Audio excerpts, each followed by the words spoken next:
দলিল রেজিস্ট্রি করতে গিয়ে নেওয়া হচ্ছে অতিরিক্ত ফি, তাই অফিসের ভেতরে ভুক্তভোগীদের বিক্ষোভ।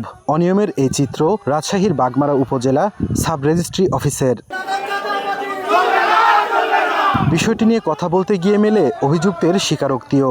শুধু তাই নয়, বাড়তি টাকা আদায় করা হয় ক্রেতা বিক্রেতার টিপসই নিয়েও। 50-100 যে যা দেয় ওই মোহরি দিয়ে দিবেন, এই অন্য কিছু না। উপজেলা পর্যায়ে 9টি ও সদরে 1টি মিলিয়ে 10টি সাব রেজিস্ট্রি অফিস আছে রাজশাহীতে। সপ্তাহে 2 দিন বা 3 দিন চলে জমি রেজিস্ট্রি কার্যক্রম। দলিলের নানা ভুল ত্রুটির কথা বলে দিনের পর দিন চলে হয়রানি। অভিযোগ আছে দলিল লেখক সমিতির নেতারা মৌজা প্রতি সরকার নির্ধারিত ফির চেয়েও অতিরিক্ত টাকার বিনিময়ে রেজিস্ট্রি করেন, যার ভাগ পান সাব রেজিস্ট্রাররাও। খতিয়ান ছিল না, তো বললো যে আপনি খতিয়ান এটা তুলে নিয়ে আসেন নবগঞ্জ থেকে। আমি বললাম ঠিক আছে। এক লোক আমাকে বললো যে আপনি এর আগে কিছু টাকা পয়সা দিয়ে দেন, আপনার হয়রানি হতে হবে না। অনেক সময় কাজ যেটা পেন্ডিং রাখে, কাজ টাকা না দিলে করতে চায় না, পরে করে ঘোরায় এরকম। টাকা নেয়ার বিষয় অস্বীকার করেন দলিল লেখক সমিতির নেতারা। অবশ্য কারো কারো যুক্তি, এই টাকায় উন্নয়ন করা হয় সমিতির। আমার এই সমিতি সম্পূর্ণ দুর্নীতিমুক্ত, কোনো পাবলিকের কাছে বা দাতা গ্রহীতার কাছে কোনো অর্থ দাবি করা হয় না। সরকারি রেটের চাইতে আমরা হয়তো 2000 কি 3000 বেশি লিছি। আমরা তো একটা দলিল লেখক সর্বোচ্চ 5000, তো 4000 5000 কিছু না, একটা বড় দলিল।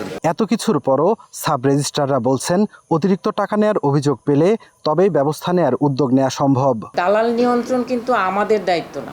আমার আশপাশে কেউ দালালের খপ্পরে যদি পড়ে আমার কাছে অভিযোগ নিয়ে আসে, সেইটুকু আমি দেখতে পারবো। দলিল লেখকদের তালিকা একটা ছিল, যেখানে ছবি ছিল না, আমরা একদম ছবি সহ এবার একটা তালিকা করে দেব, যেন কেউ যেন দালালদের খপ্পরে না পড়ে। ভূমিমন্ত্রী বলছেন সাব রেজিস্ট্রারদের কাজ আইন মন্ত্রণালয়ের অধীনে।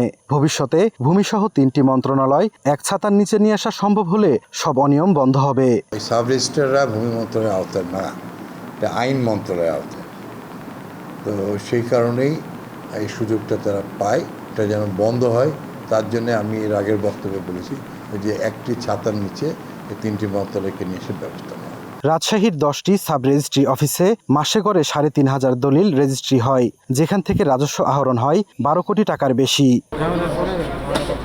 সাইফুর রহমান রকি, সময় সংবাদ, রাজশাহী।